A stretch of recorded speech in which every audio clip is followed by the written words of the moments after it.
6월이 되니 몸이 제자리를 찾는 느낌이었습니다. 잠도 덜 설치고 인스턴트 음식을 먹어도 탈이 안 나고 운동도 꾸준히 하면서 체력을 키우다 보니 무언가를 해야겠다는 생각이 다시 들더라고요. 가만히 있으면 불안한 존재, 매 순간 최선을 다하고 바빠야지만이 직성이 풀리기에 수련회라는 큰 행사가 마무리되고 나서 저의 색깔을 찾아가기 시작합니다. 언제나 그랬어요. 기존의 활동들, 행사들을 그대로 따라하면 안정적이고 편하게 마무리할 수 있는데 그 꼴을 못 보더라고요. 어디든 제 성격이 드러나야 하고 색을 넣어야 하니까 사서 고생하는 경우가 많았습니다. 이번 제목은 제가 언제나 마음속에 넣고 다니는 단어들인데요. 피가 뜨거워져야 하고 그것에 지치지 말아야 하며 이루고자 하는 어떤 모습들이 있어야 제가 달라들더라고요. 이게 될까? 이게 되네? 의 연속이 제 삶이 아닌가 싶습니다. 언제나 새로움에 도전했던, 그래서 완벽보다는 미완성으로 성장의 여지를 남겨뒀던 제 이야기를 해볼까 합니다. 이야기가 길어지다 보니까 2개의 영상으로 올릴게요. 수능이 끝나고 게임에 빠져있느라 세상 돌아가는 것을 늦게 알았습니다. 모두가 특별한 스물의 시작을 보낼 때 저는 어제와 똑같은 일상을 보냈죠. 아마 집 밖에도 거의 안 나가고 게임만 열심히 했던 때가 아닌가 싶습니다. 그리고 나서 새터라고 부르는 대학 OT 때야 비로소 세상 구경을 하고 학교에서 길도 못 찾고 답답한 20살을 시작했답니다. 그래도 태생이 바쁜 사람이고 성실한 사람이었기에 열심히 돌아다니고 사람도 만나고 그렇게 했습니다. 크게 3-4 그룹이었던 것 같아요. 학과 사람들, 동아리 사람들, 교회 사람들, 고등학교 동창들, 이렇게 만나려 하다 보니 점심시간이 몹시 바쁘더라고요. 저녁도 바빴죠. 주말도 마찬가지고요. 그때까진 제가 참 내성적이라고 생각해서 네가 무슨 교사를 하니 생각도 했답니다만 그것과는 별개로 사람 만나는 것을 좋아했던 것 같아요. 지금도 그렇고요. 엄청 외향적인 성격은 아닌 것 같습니다만 사람은 좋아합니다. 집안 분위기도 있고 해서 술을 그렇게 좋아하진 않았습니다. 술자리는 좋아하는데 술을 먹어야 하고 취한 상태로 들어가면 혼나기도 해서 그런지 그 당시에는 술이 자이든 타이든 셌던 것 같습니다. 정확히 말하면 무리 안 하고 먹어서 말짱하게 오랫동안 남아있는 그런 캐릭터였던 것 같아요. 지금도 그렇답니다. 그래서 상사와 어른들과의 술자리보다는 동료나 제자들과의 자리를 선호하나 봐요. 거기서는 제가 꼭 술을 먹지 않아도 되니까요. 요즘에는 애들이 커서 그런지 저에게 술을 먹이기도 합니다. 그때 사범대를 간 것은 순전히 성적이 맞았기 때문입니다. 고등학교까지 다니면서 내가 선생님을 할 것이라고 생각한 적은 단 한 번도 없습니다. 이전 영상에서도 언급했지만 가고 싶은 학과가 있었고 하고 싶은 꿈이 있었지요. 사람들 앞에 서는 직업과는 거리가 아주 멀었답니다. 하지만 수능 점수가 안 나왔고 재수를 하기 싫어 선택한 학과였습니다. 제도가 마침 바뀌어서 그런지 장학금 받고 다녀서 학비 걱정도 없었지요. 이공계 장학금인가? 수학, 과학 성적이 뛰어난데 지방 거점 국립대를 다니는 학생들을 돕는 그런 게 있었어요. 지금도 있을지 모르겠는데 저는 거의 초창기 수혜자랍니다. 학교를 졸업하고 나서 20대 때에는 엄청 후회를 했지만 말이죠. 왜 그때의 나는 서울로 가지 않았을까 하는, 모르죠. 당시에는 그게 최선의 선택이었을 테니 말이죠. 지금도 그래서 후회하는 삶보다는 이제부터 잘해야지 하는 생각으로 살고 있답니다. 같은 정보를 가지고 돌아가더라도 더 나은 선택을 하리라는 보장이 없잖아요. 지금의 삶은 최선의 선택이 누적된 결과다 생각하며 살고 있답니다. 10대 때 열심히 다니지 않던 교회를 20대 때는 꽤나 열심히 다녔습니다. 사람 만나고 활동하는 게 재밌기도 하지만 집단 특성상 제가 열심히 해야 부모님들 체면이 올라가는 그런 것도 있었어요.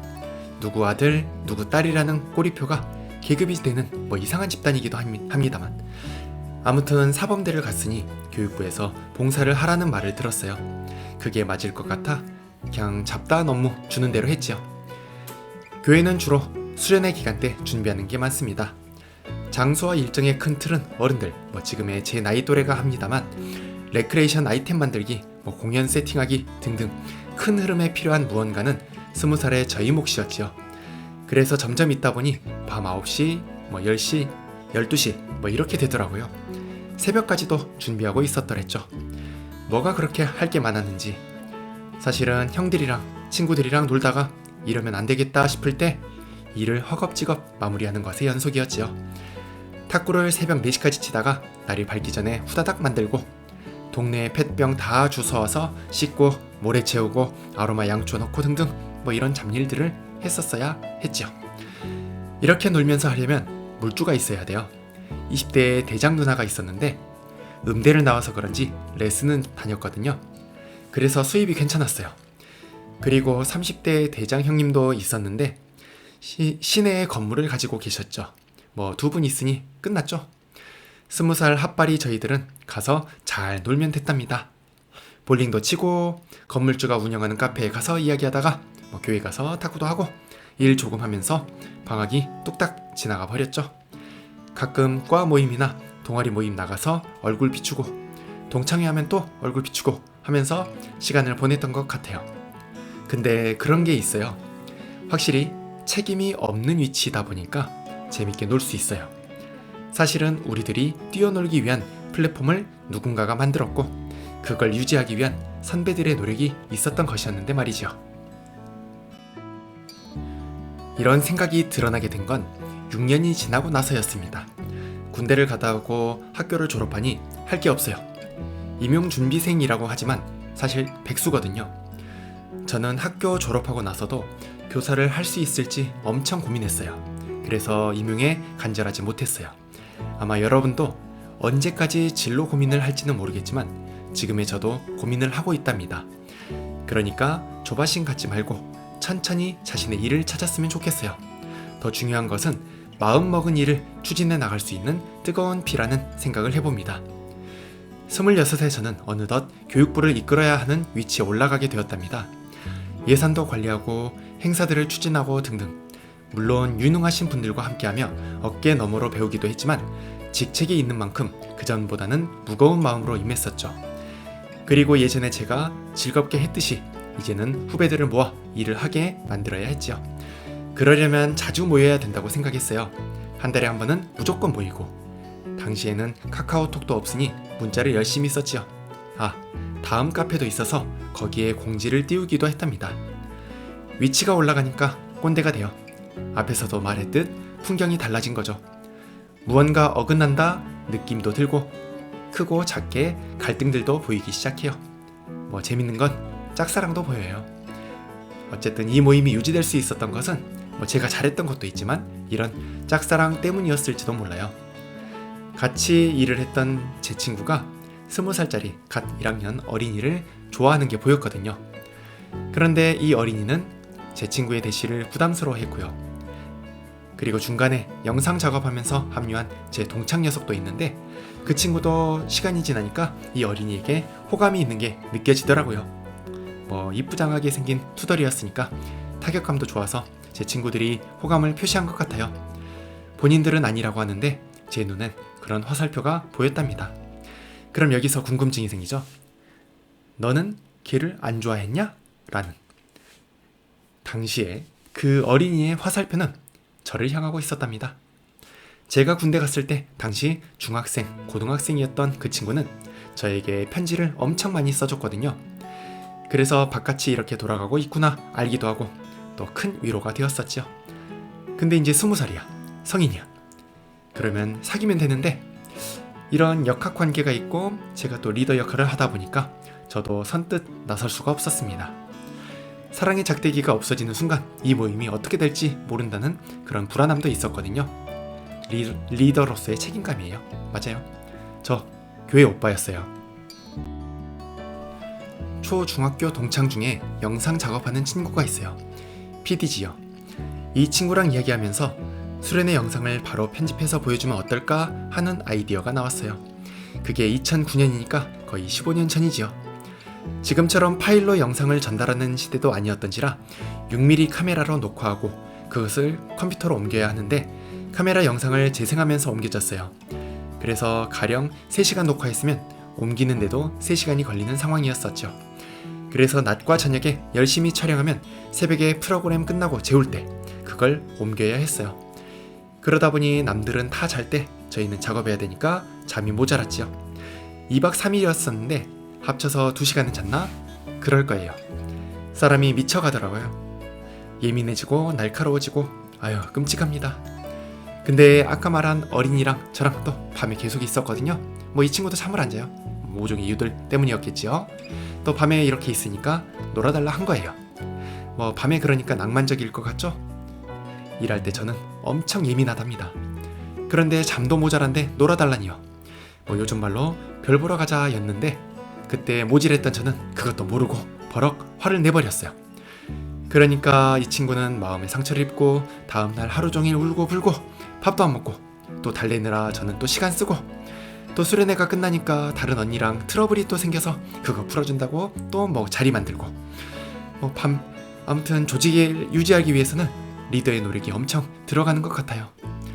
아무튼 그때 둘째 날 밤에 영상을 편집하고 보여주는데 그렇게 반응이 좋을 수가 없어요. 음식도 뜨거울 때 먹어야 하듯이 열정이 가득할 때 산출물을 드러내면 이건 대박이더라고요.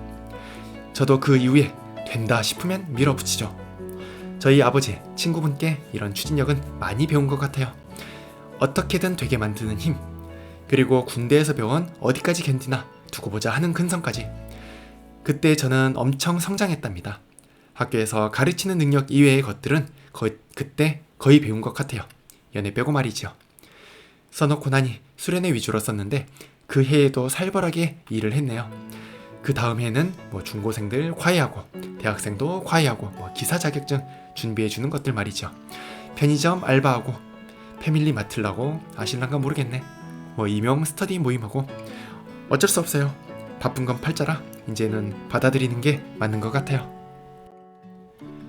2012년 임용은 경기도로 응시했어요. 인원도 많았고 이 지역을 떠나고도 싶었거든요. 지금의 여러분들도 계속 살던 지역을 떠나고 싶듯이. 하지만 최종까지 갔다가 결국 합격하지 못했지요.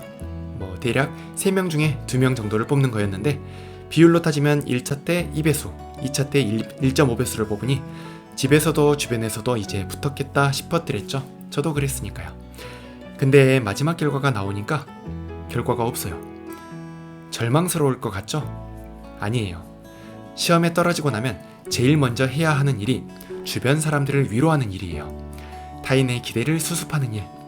부모님으로부터 가까운 분들, 지인들, 먼저 합격한 동문들 등등. 괜찮지 않아도 괜찮다고 말해야만 해요. 그날도 그랬어요. 연락을 돌리며 전 괜찮아요. 에이 또 하면 되죠. 이렇게 의미 없는 웃음들을 나누다 보니 밤 10시가 다 되더라고요. 이제부터는 저도 위로받고 싶잖아요. 그래서 친구한테 연락을 했죠. 이런 상황인데 너가 보고 싶다. 나를 위로해주지 않겠니? 라는 말을 했는데 듣는 입장에서는 뚱딴지 같은 소리죠. 안타까운 건 맞는데 밤 10시에 뭐지? 싶을 거예요. 그래도 좋은 친구라 알았다고 동네로 넘어오라 하더라고요. 전화를 끊으니 안 좋은 생각이 드는 거예요. 내 삶은 여기까지인가 하는 생각.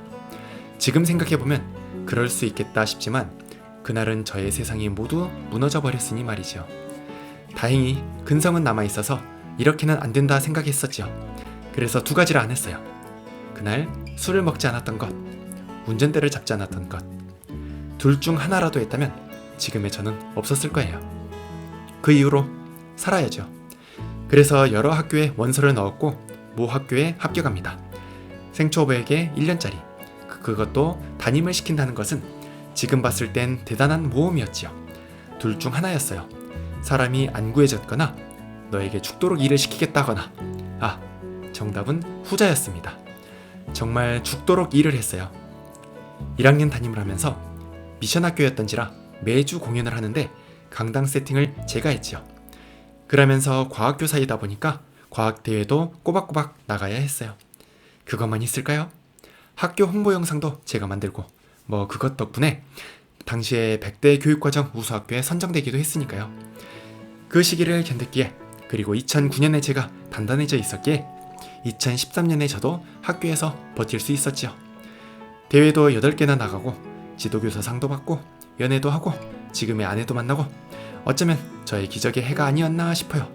하지만 당시에 저는 1년 하면서 학교에 질려버리게 되었답니다.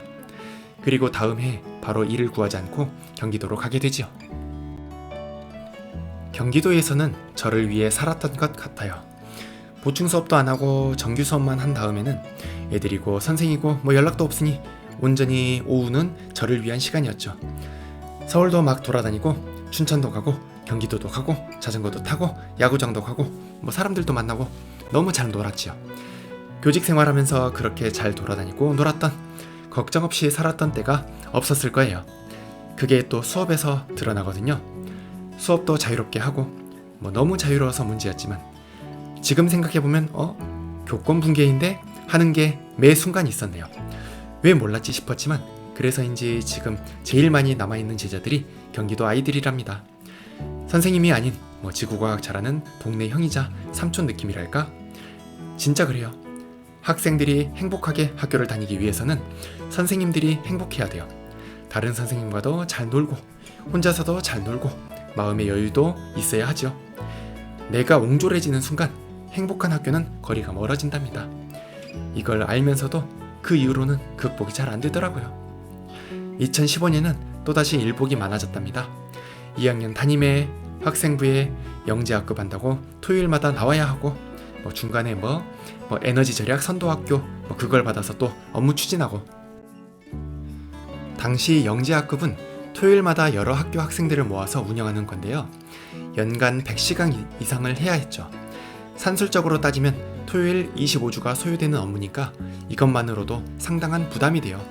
선생님들도 섭외를 해야죠. 다행히 부장님이 해주시는 업무이긴 했습니다만 10개가 넘는 학교 선생님들을 모셔와야 했어요. 학생들은 6개 정도 학교였나? 그럴 거예요. 그럼 선생님들을 모셔오기만 하면 끝나느냐? 아니죠. 그분들이 하고자 하는 수업들, 특히 실험이면 실험 재료가 필요하잖아요. 그거 구해야 돼요.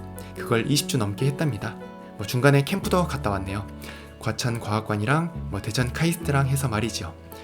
지금 생각해보면 그때 그렇게 했었기에 성장한 내가 2023년을 현재를 맞이하고 있구나 하는 생각도 들어요. 문제는 저는 그렇게 일하면서 담임이었어요. 중2병들 데리고 하는. 그래서 주변 지역의 선생님들한테 물어봤었죠. 담임을 하면서 영재학급까지 같이 하는 사람 있는지 말이죠. 없어요. 심지어 학생부 업무까지.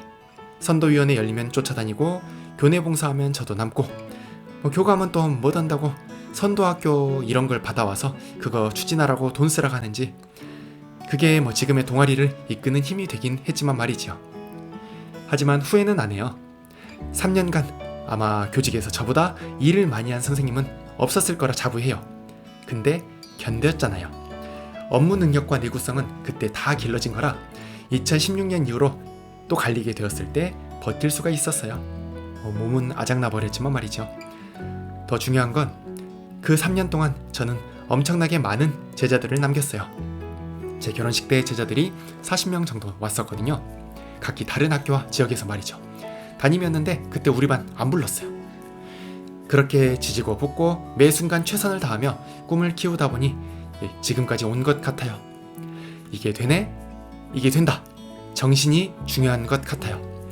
이런 생각들과 언어들이 아이들에게 상속되면서 지금의 관계를 유지하는 것 같아요. 2016년부터 2023년까지 8년간 제자들보다 그 앞에 3년간 제자들이 더 많답니다.